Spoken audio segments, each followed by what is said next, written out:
Channel पे हैं जिसका नाम है an Unacademy teaching and channel पे साइंस की, फिजिक्स, केमिस्ट्री और इंग्लिश की वीडियोस अपलोड करते रहे हैं। संस्कृत के बारे में मैं आपसे डिस्कस करूँगी। क्या है संस्कृत? देवताओं की लैंग्वेज, देवताओं की भाषा संस्कृत। संस्कृत ही सभी भाषाओं की जननी है। बट जैसे जैसे आपको ये संस्कृत समझ आने लगेगी, जितना ईजी आपके लिए वो लैंग्वेज है, उतनी ही ईजी संस्कृत भी आपको लगने लगेगी।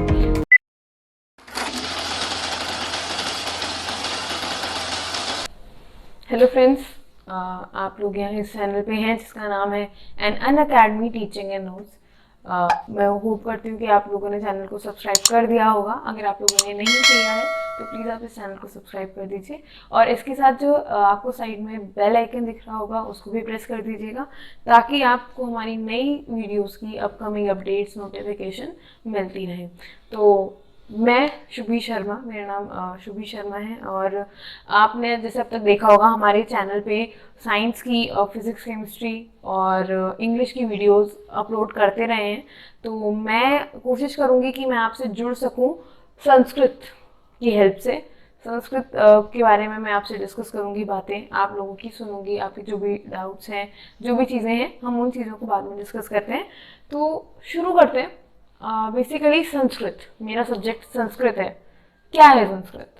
हम जब होते हैं, जब हम पढ़ना शुरू करते हैं, संस्कृत एक लैंग्वेज है। जैसे कि हम इंग्लिश, हिंदी पढ़ते हैं, उसी तरीके से संस्कृत भी एक लैंग्वेज है। और यकीन मानिए बहुत ही प्योर, बहुत ही इजी, बहुत ही सिंपल लैंग्वेज है। बट जैसे जैसे आपको ये संस्कृत समझ आने लगेगी तो आपको ऐसा लगेगा जितनी इजी आपके लिए हिंदी है बोलना, या जो भी लैंग्वेज आप लोग बोलते हैं, जितना इजी आपके लिए वो लैंग्वेज है, उतनी ही इजी संस्कृत भी आपको लगने लगेगी।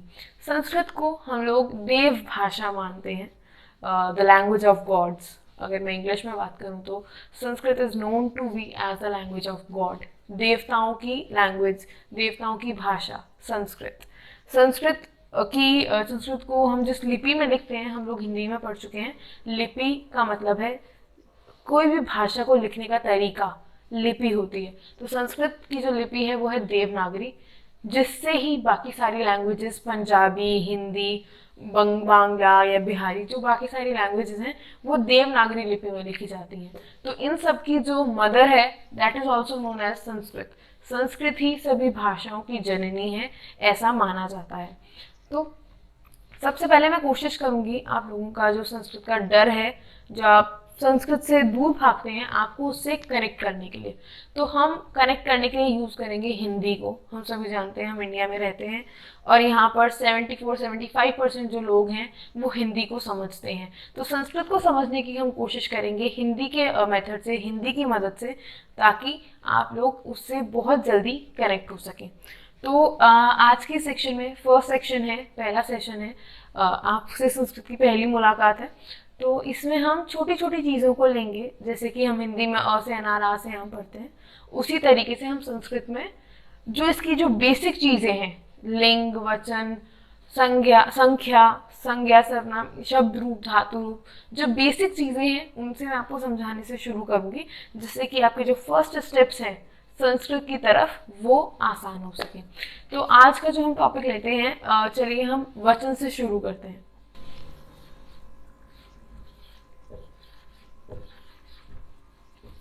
वचन क्या होता है? वचन आप लोग इंग्लिश में चेंज द नंबर करते हैं और हिंदी में एक वचन, बहुवचन, किताब का किताबें, लड़के का लड़के, बालक का बालकों या लड़की का लड़कियों, इस तरीके से आप वचन बदलते हैं। नंबर इंग्लिश में हम लोग कहते हैं नंबर। वैसे ही संस्कृत में भी वचन होते हैं, बहुत इजी हैं, बिल्कुल हिंदी की तरह ही होते हैं, बस थोड़ा सा माइनर सा डिफरेंस होता है। वचन क्या है? बेसिकली वचन है क्या? वचन कोई भी ऐसा शब्द जिससे हमें ये पता चल सके कि जिस संज्ञा की या जिस शब्द की हम बात कर रहे हैं वो कितनी है, मतलब उसकी क्वांटिटी कितनी है, उसका नंबर कितना है, उसकी संख्या कितनी है। अगर मैं हिंदी में ज़्यादा जाऊँ तो कि एक ऐसा शब्द जिसकी सहायता से हमें संज्ञा या सर्वनाम शब्द की संख्या पता चल सके, उसको हम वचन कहते हैं। हिंदी में और इंग्लिश में दो वचन होते हैं। वचन के दो प्रकार होते हैं। पहला होता है एक वचन और बहुवचन हिंदी में, और इंग्लिश में होता है सिंगुलर और प्लूरल। बट संस्कृत में थोड़ा डिफरेंट होता है। संस्कृत में 3 वचन होते हैं, पहला एक वचन, द्विवचन और बहुवचन। अब चिंता मत कीजिए, हम इस चीज को डिस्कस करते हैं।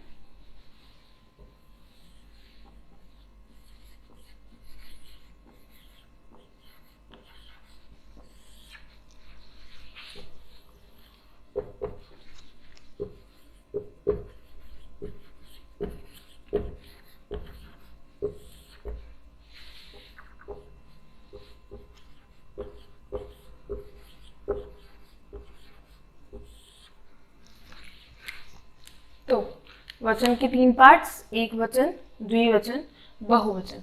ये हम संस्कृत में बात कर रहे हैं। तो संस्कृत में वचन के 3 प्रकार होते हैं। पहला एक वचन। एक वचन का मतलब हिंदी में एक वचन, जिससे एक चीजें एक है ये पता चले। एक लड़का, एक किताब, एक पेंसिल, एक कुर्सी, एक घोड़ा, इस तरीके से, जिससे हमें एक, जिस संज्ञा की हम बात कर रहे हैं वो एक है, इस बात का पता चले, वो एक वचन होता है। सेम चीज संस्कृत में होती है, जिससे हमें पता चले कि हम जिस चीज के बारे में बात कर रहे हैं वो एक है, उसको हम एक वचन कहते हैं। ऐसे ही द्विवचन, द्वि मतलब होता है दो। ये चीज संस्कृत में इंग्लिश और हिंदी से डिफरेंट है। संस्कृत हिंदी में और इंग्लिश में द्विवचन नहीं होता, बट संस्कृत में होता है। द्विवचन का मतलब ऐसा शब्द जिससे हमें पता चले कि जिस संज्ञा के बारे में हम बात कर रहे हैं उसकी संख्या 2 है। बहुवचन, बहुवचन जैसा कि हिंदी में होता है और इंग्लिश में होता है प्लूरल, तो बहुवचन संस्कृत में भी वही होता है। एक ऐसा शब्द या कोई भी एक ऐसी चीज जिससे पढ़ के हमें पता चले कि जिस संज्ञा शब्द के बारे में हम बात कर रहे हैं वो 2 से ज्यादा है, यानी कि 3 या 3 से अधिक है, उसको हम बहुवचन कहते हैं। एग्जाम्पल लेते हैं। फिलहाल मैं एग्जाम्पल संस्कृत में ही ले रही हूँ, बट जैसे जैसे हम संस्कृत में आगे बढ़ेंगे तो आपको ये एग्जाम्पल्स भी समझ आने लगेंगे। फिलहाल के लिए आप ये समझ लेना कि जो मैंने लिखा है उसका मतलब है एक। ठीक है, एग्जाम्पल के लिए मैं लेती हूँ बालकः। ये एक वचन है, एक बालक।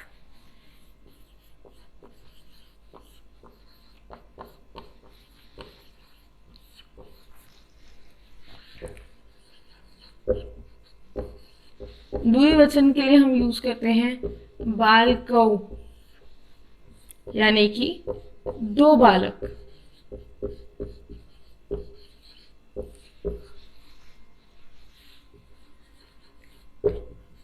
बहुवचन के लिए हम यूज करते हैं बालकाः, यानी कि 3 या अधिक।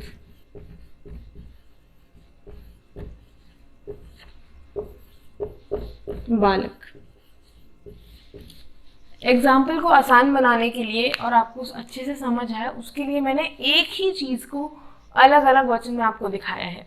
बालक, एक बच्चे के बारे में मैं बात कर रही हूँ यहाँ पे, और उसको ही संस्कृत में मैंने तीनों अलग अलग वचन में आपको लिख के दिखाया है। जैसे कि बालकः यानी कि एक बालक, बालकौ यानी कि 2 बालक, बालकाः यानी कि 3 या 3 से अधिक बालक। तो ये होता है हमारा वचन का सेक्शन। इसके साथ साथ अभी हम जो चीज पढ़ेंगे वो है लिंग। मैं लिंग को भी इसी सेक्शन में डिस्कस कर रही हूँ ताकि हम जल्दी से जल्दी आगे बढ़ सके, ज़्यादा आपका सिलेबस कम टाइम में कवर हो सके। तो अब हम बात करेंगे लिंग की। मैं उम्मीद करती हूँ कि आपको वचन समझ आ गया होगा, और अगर आप लोगों की कोई डाउट्स या कोई क्वेरीज हैं या कोई ऐसा टॉपिक है जो आपको समझने में दिक्कत आ रही है तो आप प्लीज़ कमेंट सेक्शन में ज़रूर हमको कमेंट करके बताइए, ताकि हम आप लोगों तक पहुँच सकें, आप लोगों तक रीच आउट कर सकें। ठीक है, अब हम बात करेंगे लिंग की, यानी कि जेंडर। हम लोग चेंज द जेंडर पढ़ते हैं, मस्कुलाइन एंड फेमिनाइन। हिंदी में हम पढ़ते हैं पुल्लिंग और स्त्रीलिंग। संस्कृत में भी हल्का सा थोड़ा सा डिफरेंस होता है, जैसे कि अभी हमने वचन में पढ़ा था। इंग्लिश में भी 2 होते हैं जेंडर और हिंदी में भी 2 होते हैं, बट संस्कृत में 3 होते हैं।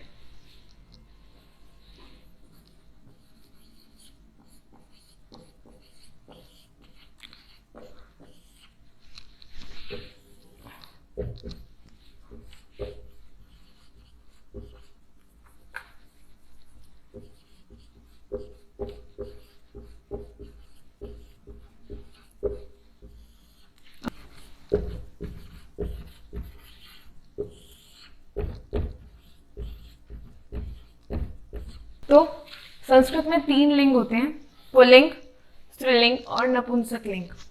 पुल्लिंग हम हिंदी में पढ़ ही चुके हैं, इंग्लिश में इसको मस्कुलाइन कहते हैं। पुल्लिंग कोई भी ऐसा शब्द जिसको पढ़ के हमें पता चले कि जिस संज्ञा के बारे में हम बात कर रहे हैं उससे हमें वो पुरुष है, उससे पुरुषत्व का बोध हो, उस शब्द को हम पुल्लिंग कहते हैं।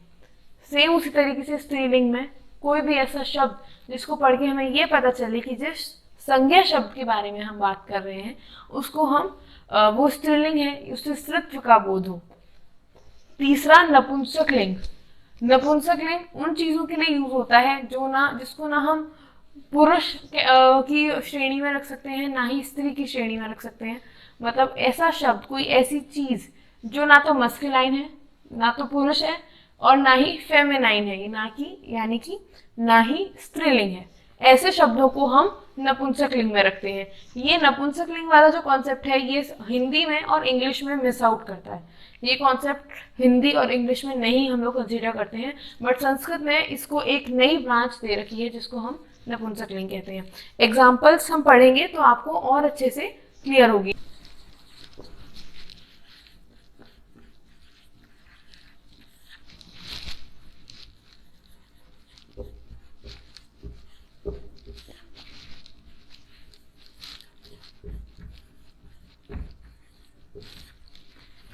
यहाँ पे मैंने एग्जाम्पल जितने मैं सिंपल ले सकती हूँ मैंने उतने सिंपल लिए हैं और हिंदी के ही लिए हैं ताकि आपको आसानी से समझ आए। बालक, जैसे कि हम वचन में पढ़ चुके थे कि बालक शब्द छोटे बच्चे के लिए यूज हो रहा है, तो बालक से आपको पता चल रहा है कि जिस के बारे में मैं बात कर रही हूँ वो एक बच्चा है, छोटा लड़का है, उससे आपको पुरुषत्व का बोध हो रहा है, तो वो पुल्लिंग है। लता, नाम से पता चल रहा है लड़कियों का नाम ज्यादातर लता इस तरीके से होता है, तो ये स्त्रीलिंग है, पता चल रहा है। फल, ना तो स्त्रीलिंग है ना पुल्लिंग है, तो उसको हमने नपुंसक लिंग की कैटेगरी में रखा है। तो ये 2 चीजें जो थी ये बेसिक थी, जो आप आगे के सेक्शन में पढ़ने वाली चीजों को कनेक्ट करने के लिए यूज कर सकते हैं। तो आगे के सेक्शन में हम अपने लेवल को, संस्कृत के लेवल को जो अब तक हम पहुंचे हैं, अभी हम बेसिकली 0 लेवल पे हैं, अगले सेक्शन में हम अपने लेवल को अप करेंगे ताकि हम संस्कृत को और अच्छे से जोड़ पाएं। आप सभी का बहुत बहुत धन्यवाद इस वीडियो को लास्ट तक देखने के लिए। Thank you for watching the video till last. और आपको जो भी संस्कृत में जो भी डाउट्स हैं जनरली हैं उनके बारे में मुझे कमेंट करके ज़रूर बताइएगा ताकि मैं आप लोगों तक जल्दी और आसानी से पहुंच सकूं। थैंक यू अगेन, और चैनल को सब्सक्राइब करना मत भूलिएगा, लाइक और शेयर ज़रूर कर दीजिएगा।